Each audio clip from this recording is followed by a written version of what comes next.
свекровка снимает с невесты велю. Вот. И завязывая платок невесте. Свекровка с невесткой танцуют.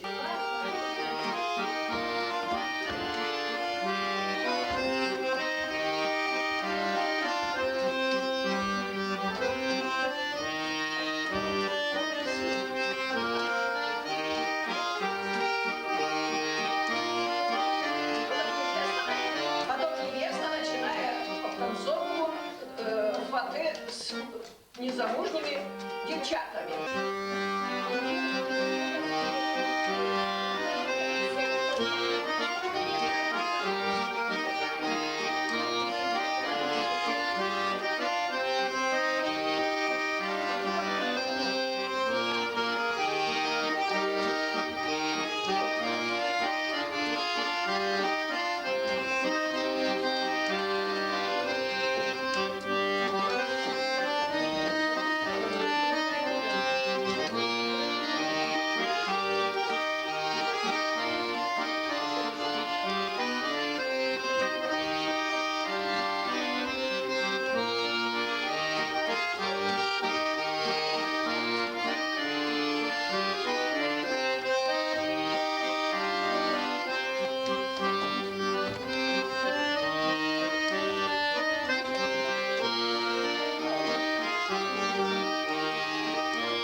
Танцевала з усіми.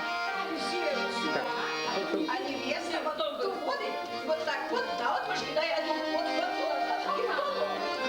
И на выйде сразу после невесты замуж. Вот такая народная принята. Второй день. В самом конце уже я говорю, перепили, обтанцевали, и уже вроде как заканчивается свадьба. После каравана. Да, после каравана.